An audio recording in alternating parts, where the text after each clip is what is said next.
Hey everybody, Paul Turner here from thediscipleproject.net. As you can see, different background, different atmosphere. It is because I am at camp this week, speaking at the greatest place on earth, I think, is Life Youth Camp in Vero Beach, Florida. So if you're a youth worker looking for a great camp to go to, let me highly recommend you check out Life Youth Camp at lifeyouthcamp.com, and great place. But this is the next video in our series on real youth pastors don't starve. And the reason I think that many youth pastors are starving is the fact that they have not yet claimed the label of artist. They see, and I see, people working in a church. We just think it's about the numbers, or we think it's just about preaching sermons, or we think it's just about organizing activities for the students. And you know what? We can get into that grind mode so easily and forget that the gifts and talents that God has given us, that we are truly artists. I meet so many youth pastors that are starving on the inside for community, for connection, for value. And a lot of that stems from the fact that we as youth workers we see our work as valuable in the context of the kingdom, and it is, but we don't see ourselves as valuable. We see ourselves maybe as grinders. We're just putting in the grind, we're putting in the work, we're writing the sermons and creating the videos and doing hospital visits, and we're doing all those things. And yet what we have yet to do is we have yet to claim our right to the title of artist. That God, the creator of the universe, made us creative, and that's why we're in the positions we're in. We work with young people because we are creative. I used to think that I could work anywhere. I'm a youth pastor. I can work in any church. And boy, was that just the biggest lie that I had ever told myself in my whole world. I thought, surely I can adapt. Surely I can do this. And you know what? I found myself in different church atmosphere that were not conducive to the creatives, okay? In fact, show me a church that rejects creativity or at least adaptation, and I will show you either a dead or dying church. Because if we do not embrace the creativity of God, if we do not embrace the creatives in regards to the different art forms or the different abilities, whether that's video or social media or any of those things, I find that churches are not living up to their fullest potential. And not only that, these churches that resist the artist or resist the creative or resist those things are not drawing creative people to their church. Why do I see large churches growing? Because there's room at the table for the artist. There's room at the table for the creative and all the artistic expressions. And churches that limit themselves to this way or that way and doesn't broaden their horizons a little bit are going to find that there's not very many creative people coming to the church. Well, why can't we do this? Well, because maybe it's possible that that church is not implementing the creative people they already have. And if creative people, listen to this, if creative people don't have an outlet, creative people will go find an outlet. Real youth pastors, right, find creative places. They find the creative spaces. We want to be a part of creative churches that want to be creative with the gospel, want to be creative in how we present it, want to be creative, not taking anything away from doctrine or taking anything. Listen, it's just a matter of the creativity in which we use to preach the gospel. Here's what Jeff Goins says in his book, Real Artists Don't Starve. And that's what this whole series is based upon. That's why I call it Real Youth Pastors Don't Starve. But he says in the book, the starving artist thinks she or he can do her work anywhere. But the thriving artist understands that where we live and do our work affects the work itself. And so many youth pastors, maybe you are finding yourself in a place that simply resists the creative. It resists the creative method. It resists those things. It goes back to old, tried and true things that work on a minimal scale, but it does not embrace the creative element that expands the opportunities to reach the lost or to minister to people or do those things. So whether you're a church that is looking for creative people, or you're a youth pastor who's looking to be a part of a creative church, here's some things that I'd recommend you maybe take a look at. Number one, the church that documents their journey. You know, there's so many churches that don't use social media, don't use video, don't use these things.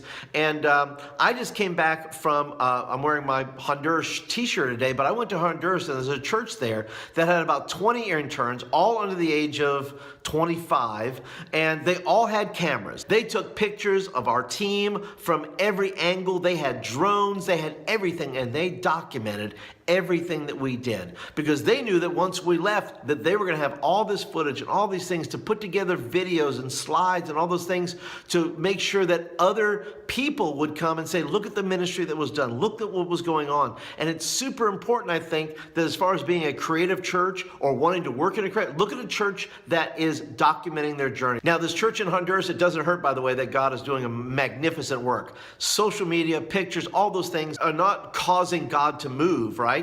The fact of the matter is that they're documenting the movement of God. They're documenting the ministry. And sadly, there's so many churches that don't embrace social media, don't embrace technology, don't embrace the media, don't embrace those things. But to be honest with you, there's not much to document. There's not much to share. And so when you're looking for churches, whether you're a church looking for creatives or you're a youth pastor looking for a church, see if the church is documenting the journey. How recent are their posts? How recent are they doing live streams? Are they being a part of that? And those things you want to be able to look for. The second thing I think you should look for is this. Find the church that is changing to meet needs, not keeping up with trends.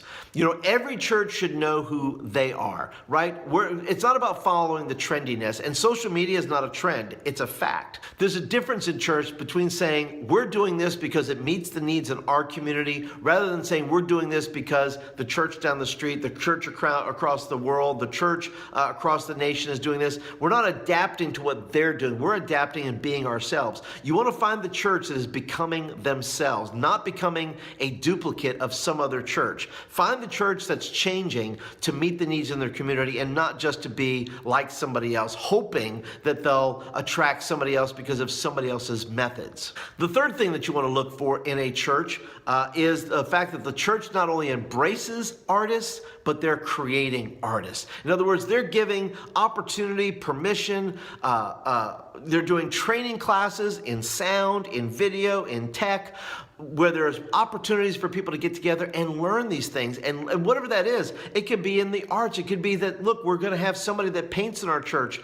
you know, do a painting for the next coming sermon. You have somebody in your church that raps. You have somebody that's good at drama. You have someone. Find the church that not only embraces the artist, but is finding ways to give outlet to those people. Find those churches that are trying to do that, and you'll find a church that is filled with creative people, because they're building them up from the inside and not just trying to attract them from the outside. In Jeff's book, he talks about Hemingway and Hemingway's journey to Paris. And in Paris, Hemingway met all kinds of people that made him the creative person that he was. And people become creative when they're hanging around creative people. When you're hanging around people that poo-poo creativity or poo-poo the arts or are not embracing that, nobody wants to be a part of that. People want to go to where creativity is happening to share the gospel. Let me sum it up with this, that if you're a youth worker who is in a church that's not very creative, bring your very best anyway. Find ways to be creative. Find ways to encourage creativity. Find ways to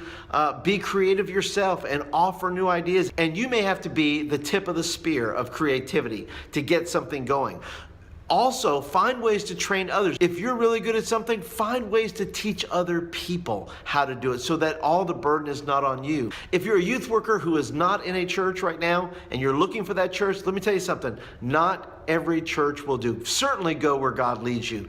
But if you're wanting to be amongst the creative people, you need to find a creative church. Let creativity be one of the benchmarks of looking at a church and saying, do they encourage creativity, and do they create artists in that community? Are they finding ways for everybody to use their gifts? In the end, we all have to find our Paris. The way Hemingway went to Paris and found all these creative people that nurtured him and fed him all this creative stuff, we're going to have to find our own Paris. That which grips our soul, that which encourages our creativity, and gives us opportunity to share the gospel in the way that God made us to share the gospel. So, but that's it for today, guys. I appreciate you guys hanging out. I encourage you to get Jeff's book. Once again, this is not sponsored by Jeff. Jeff doesn't even know I'm making the videos yet, I don't think. So I'll send these along to him. But if you want the book, there's a link down below. I am an Amazon affiliate, so I'll make a nickel or whatever I make off that. And I would encourage you to get the book and read it for yourself and encourage your own heart in these things. Also, if you're just brand spanking new to the channel and you say, look, this sounds like cool stuff, I would love for you to go ahead and hit the subscribe button, or my head, the circle around here somewhere. Hit that and be a part of the community. Let me know down below, are you in a creative church right now? Or would you consider your church a creative church? And maybe some of the things that you're doing that's bringing the gospel in new and fresh ways. And is it producing artists within the community there? I would love to hear about that. Don't forget to hit the thumbs up button. Let us know you like the video, and be sure to share this video with somebody else who needs to hear it. So that's it for today, guys. Appreciate you guys being here, and I will catch you guys in the next video. Talk to you later.